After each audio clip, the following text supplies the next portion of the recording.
let's change the scarcity mindset. You have a scarcity mindset and you are affirming and nothing is changing and you're trying to figure out what to do and you need to change it. Now, scarcity isn't just money. Scarcity is a lack of opportunities, a lack of love, a lack of respect, a lack of things going right. It is all this chaos going on in your life and you're stuck in this scarcity mindset.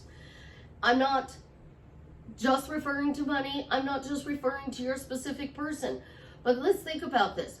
Your money's not going so well and you are thinking, this is going to happen, this is going to happen, this is going to happen.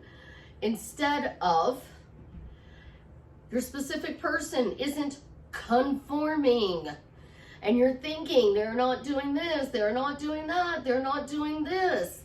Instead of focusing on this. Scarcity mindsets are a switch that need to be flipped. Sometimes you can flip your own switch. Sometimes you need help flipping that switch. Either way, until that switch is flipped, you have to affirm the opposite of scarcity. But sometimes it's too big of a jump and we need to let the negative out, but we don't want to dwell in the negative. So how do we talk? How do we walk when we are in resistance, chaos, and that big one, doubt? So you have resistance, you have chaos, and you have doubt. What do you want to do to get rid of it? Do you actually want to get rid of it though? We're going to talk about that today. But first, this is Susie, your beautiful Swan Queen.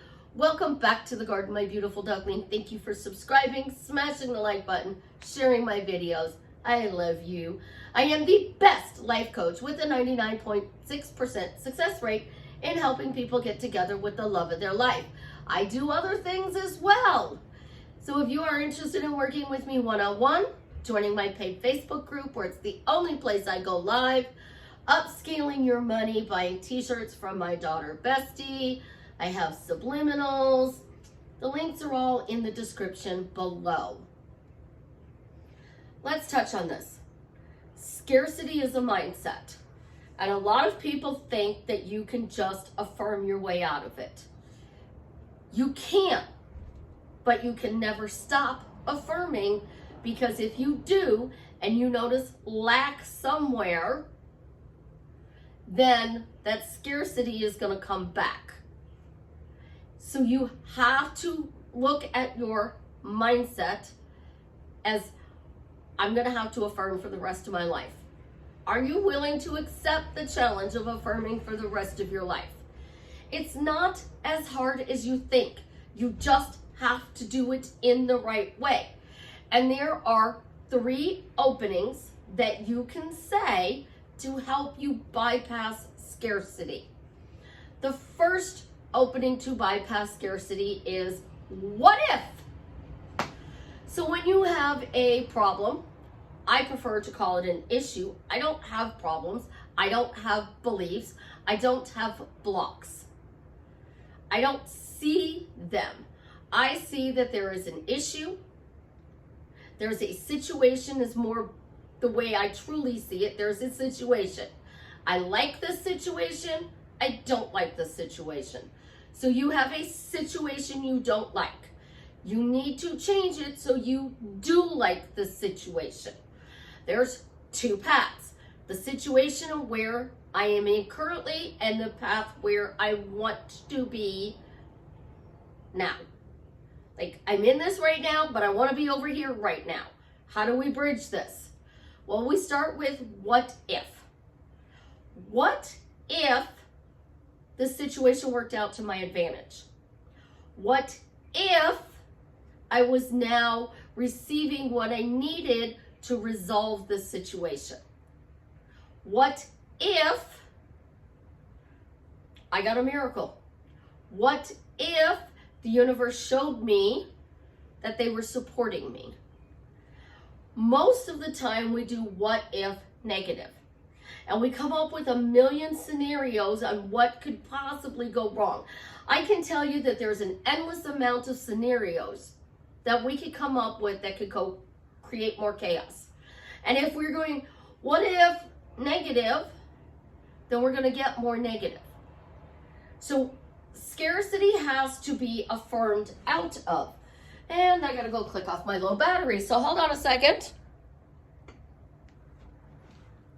Scarcity has to be affirmed. So what if is the first one.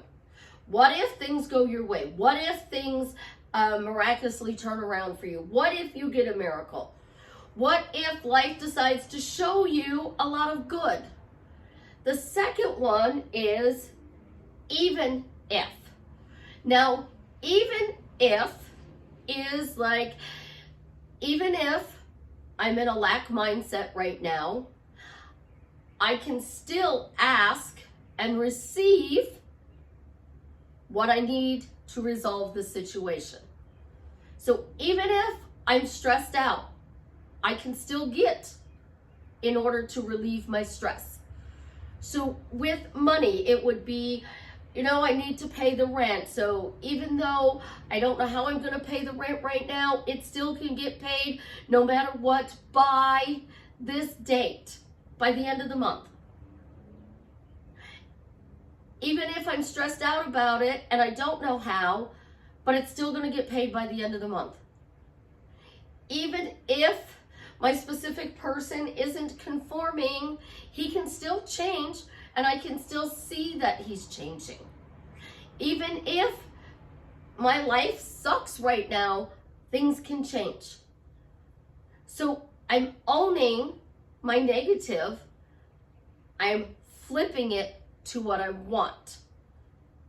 So I'm what if, even if. And then there's the third one, even though. Even though it seems impossible, I'm going to prove that it is possible.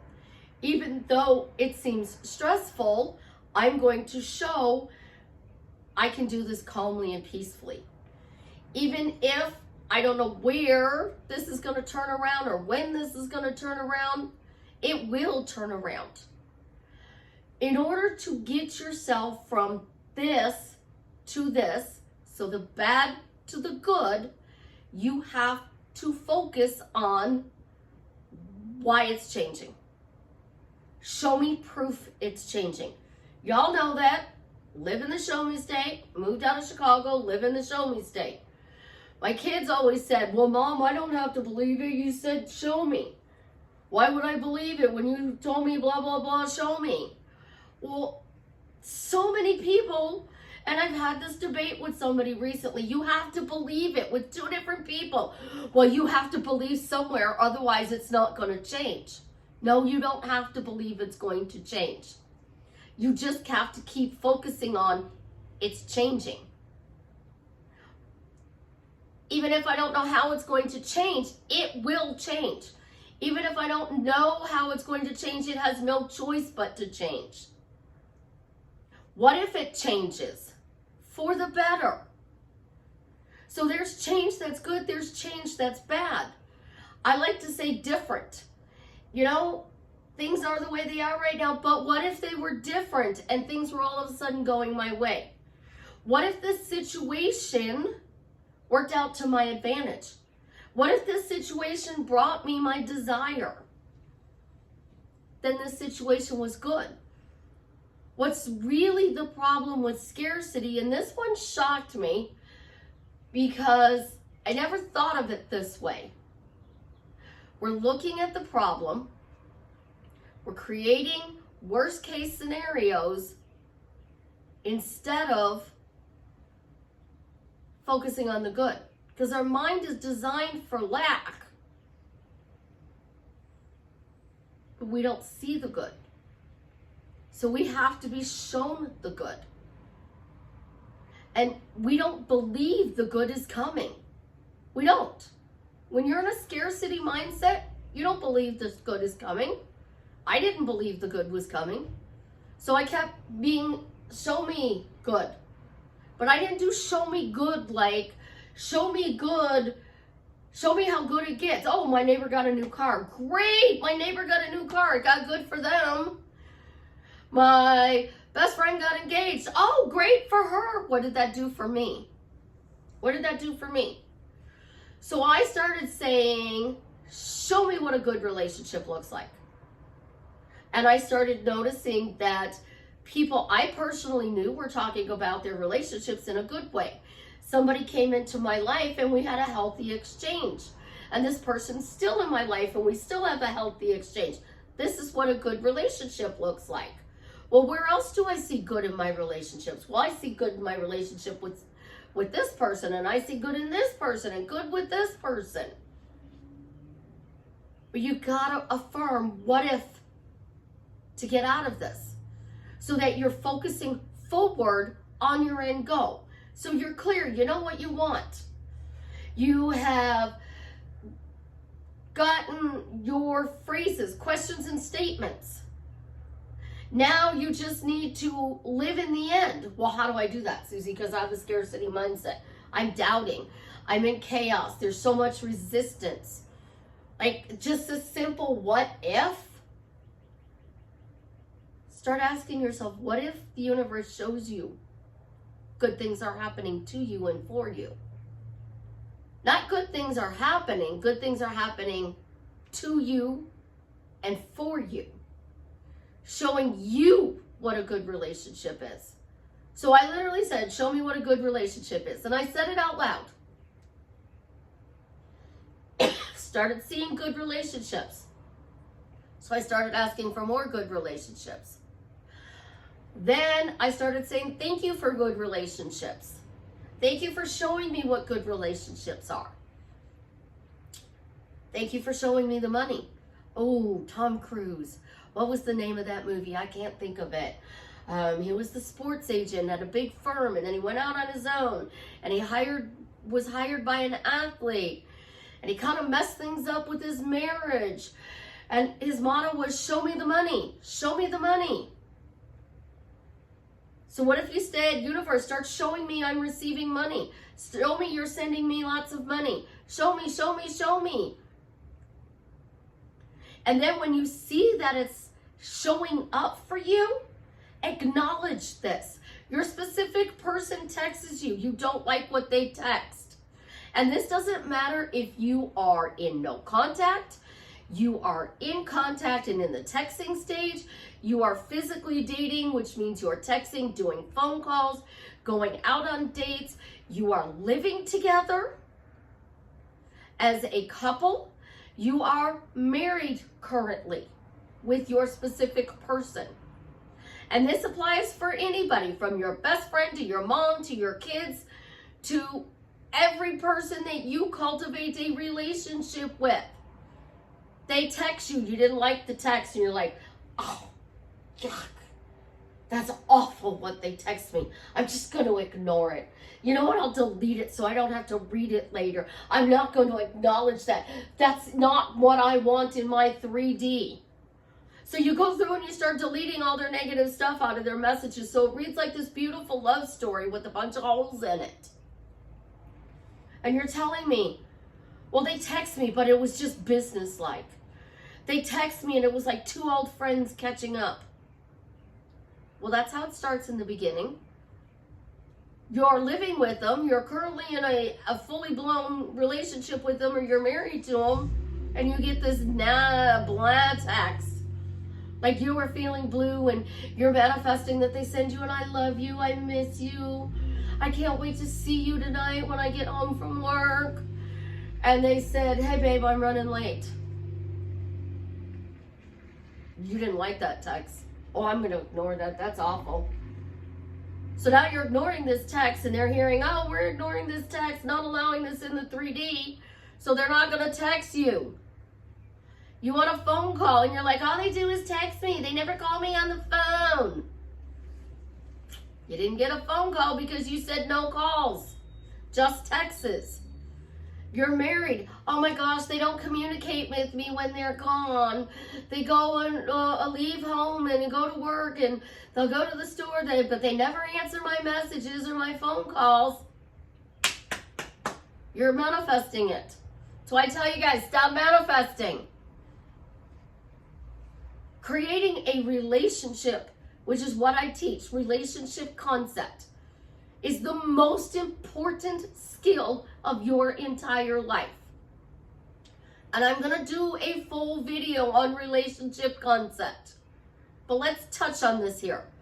Number one, every relationship you cultivate is good or bad. Number two, I will argue with this till the cows come home. You have a relationship with your higher power, whether you call it God, the universe, Allah, any of the other 99 names that they have for him.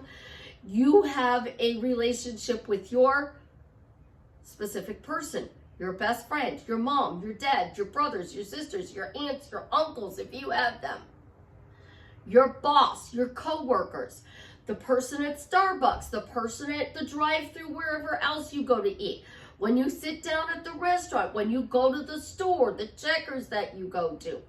You have a relationship with these people. And then you have a relationship with your car, your house, your money. You have a relationship with your dishwasher, your bed, your bathroom. You have a relationship with yourself. Everything is a relationship. And life is made up of three things. The number one thing you should be concerned about in your life is your health. If you don't have good health, you cannot function at the optimal that you want, and you feel let down and disappointed in yourself because you're sick and you can't get up and make videos. You're sick, you can't make the phone calls. You're sick, you can't go to work. You're sick, you can't cultivate those relationships. So when you're sick, you beat yourself up because your relationships suffer. So health is number one. You need to be healthy. Number two is your relationships. Number three is your money. So you have your health. We're just going to go with this. You're healthy. You're in a good place with your physical health. We're going to work on number two for a second. Your relationship. Every relationship you cultivate responds back to you. If you ignore a relationship, you are cultivating that relationship by pushing it away. If you're constantly talking about the person you push away, though, you're not actually releasing them from your life. You're cultivating a push-pull relationship. The more relationships you have, the more money you make, especially if you're in business. If you are in business, the more relationships you have, the more money you make. Your relationships with your clients. So you own a restaurant. Your clients are the people who come in and buy your food. So you have to have a good relationship with your clients. You have to have a good relationship with your staff, because your staff is your face in front of the client. So you own a restaurant. I'm waiting your tables. I'm not a good waitress. I'm in a bad mood today, and I am not being nice to the customers. The customer's not going to come back because I'm not a good waitress. So you're the boss, the owner, and I'm the go-between between you making money. You've got to cultivate a relationship with your staff to make sure that your staff is happy so that your customers are happy. So you're cultivating a relationship with your specific person, but you're not making sure that you're cultivating a fun and romantic relationship.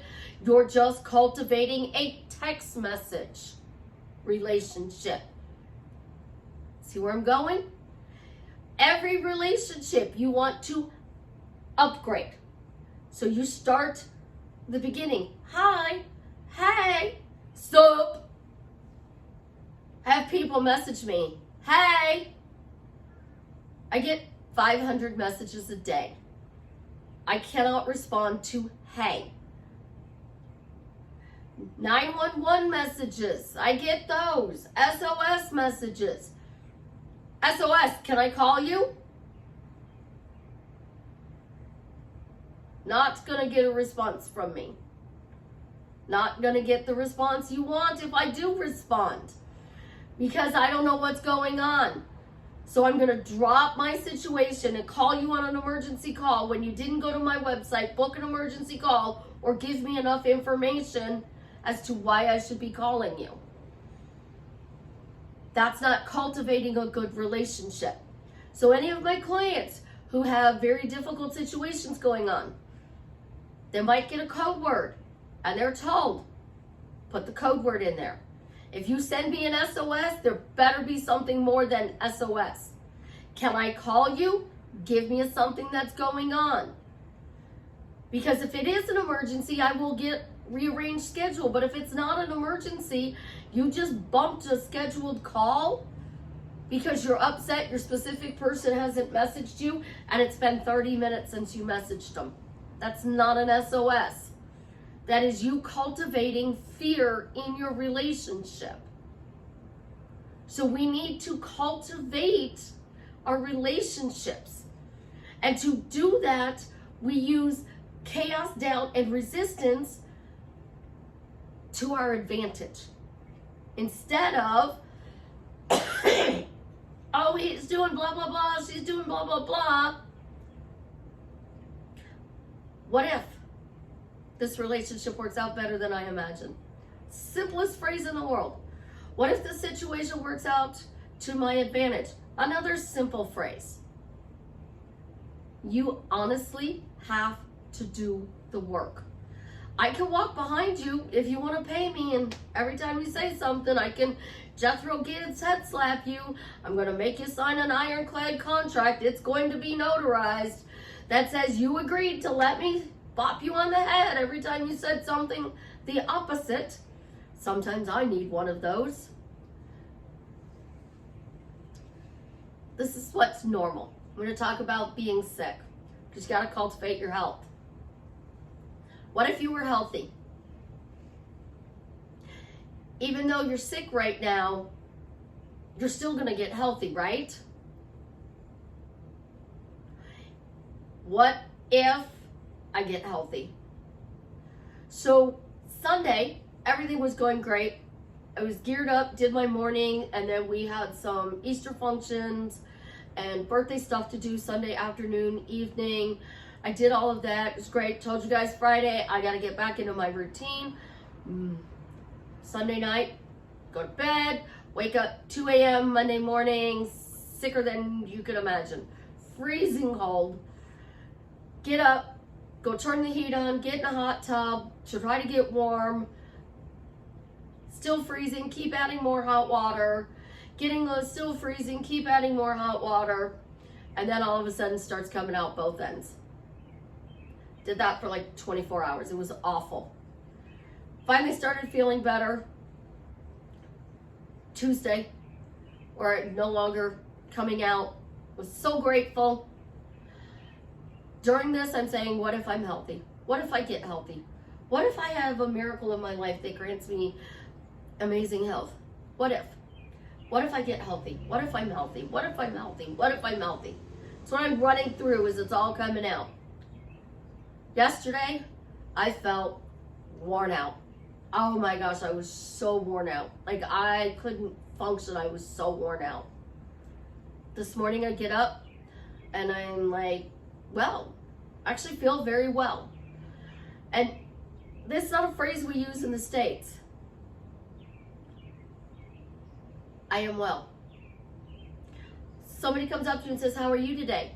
We usually respond with truth. So Monday I would have responded with being sick. Tuesday still responded sick. Wednesday responded sick. Today responded sick. I wasn't going to do that this time. So when people said, you've been awful quiet, what's going on? I'm like, I'm so sorry. I got sick Monday. I'm still not there. But my new phrase is, I am very well. Thank you for asking. And I kept ending it. But my new phrase, I'm very well. Thank you for asking. In Europe, and I consider Europe that whole other side of the world. I understand there's the Middle East, there's Australia, there's the Oriental countries. That's the way my brain processes that. I don't get into the details, so no offense here. But in the Europe part, I get clients and I ask them, how are you today? And they'll say, I am very well. Thank you for asking. How are you? And I have decided that is going to be my number one mantra. When somebody asks me, how are you today? I'm going to say, I'm very well. Thank you for asking. How are you? Because that is something a lot of people do not ask is, how are you? Especially in the US. We like to critique people. So if somebody's working out and we think they're getting too skinny, they'll be like, hey, and you're like, oh my gosh, girl, what happened to you? You're so skinny. We don't care whether or not she wants to be that way. We just think that it should be known that we think she's too skinny. So instead, ask people, how are you today? They'll say, oh, I've been working out hard. Like, I'm working out hard. See, I know enough about working out that you have to cut fat. So you got to cut all the fat. And then you have to rebuild. So you cut and build. Cut and build. So you want a certain percentage of body fat. Guys love like a one-digit body fat number. Women don't really want a one-digit body fat number unless they're potentially in competition. I personally do not want a single-digit body fat temperature. I like being curvy, so I would want a higher body fat percentage. So I'm going to cut, but I'd still have to build so that I could get the right physique. And then when I get the right physique, I have to mess up my body again and cut and then build again. Because if you don't keep playing in that game, what's gonna happen? You're gonna get stuck and you're gonna get into chaos, resistance, and doubt. So what if we started asking people instead of judging them, how are you doing today? And when they say, oh, I'm not feeling well again, or I'm sick, same day, different shit, you can say, you know, I love you. What can I do to make your day better? How can I help make your day better? Or you could use the little what if. So if somebody says to you, you say, how are you? And they're like, oh, you know, say, what if your day gets better? Oh, I wish. Well, let's ask that periodically today. I'll just keep asking you. What if your day gets better? How did your day get better? And start asking people. Somebody's going through a bad time. Don't keep bringing up the old story. What if that's keeping them stuck? A child is struggling to read. And this is a perfect example. We are going to go down two paths. Oh my gosh, that person's just, you know, blah, blah, blah, blah, blah, blah, blah. Or what do we need to teach the child to read? What can I do to help? Most parents will go, what do you need from me to help this child learn to read? And the teacher will say, well, you know, I need you to read a book with them every night. I'm going to send you a list of words and I want you to see how fast they can read them. And they'll send different things. Because, you know, they say we should be able to read so many words per minute. I do those videos where it says you're reading this many words a minute and this many words a minute and this many words a minute. And I can get all the way up into the 1,000. And I'm still reading what they're saying. And I was like, wow, this is really cool. I can read really fast.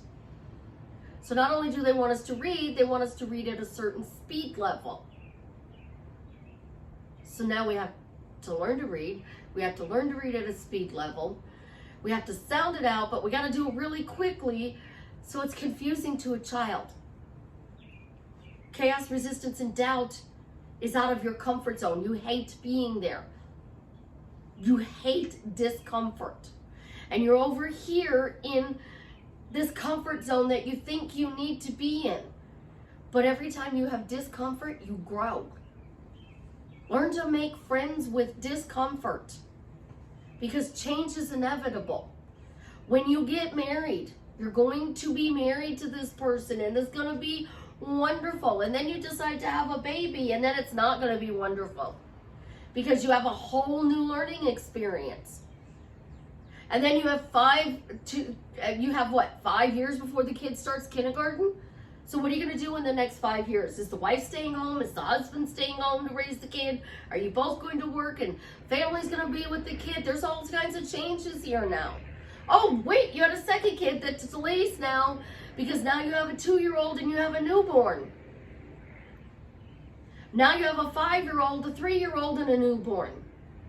Life's changing because you wanted those 3 kids, but you're not getting the romance from your specific person, and you're right back to square one where you were before you got them back. So if you think that a scarcity mindset is a bad thing, it might be better to think of it as scarcity equals change we don't like.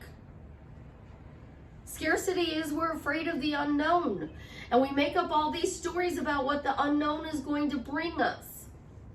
Chaos. And it's always chaos that it brings us. Scarcity never brings us abundance. And somebody who's in scarcity may not like the word abundance, because abundance doesn't mean money, or they get their specific person. Abundance is a generic word. So be specific, generic. If you're in scarcity with relationships, that starts saying, what if I have great relationships? What if the universe shows me what a great relationship is? Shows me. If you're financially struggling, what if money started pouring in? What if the universe showed me that it is financially supporting me and has my back? If you are struggling at work, what if I get this?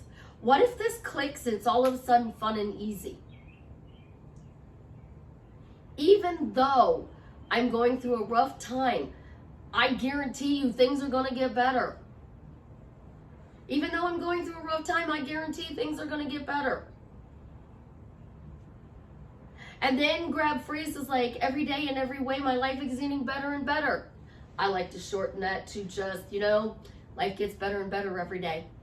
My finances get better and better every day. Life is getting more and more fun. Little short phrases. They become your life mantra. And you don't want your life mantra to be stuck in scarcity. So start talking about what if, and everything is getting better and better every day. I love you guys. You have an absolutely positively amazing day. As always, if we've gotten this far in the video, Jason made the post, Travis has been cured. My goal in life is to make sure that you have the best quality relationships all around. Cultivate those relationships, because that's what brings you true happiness.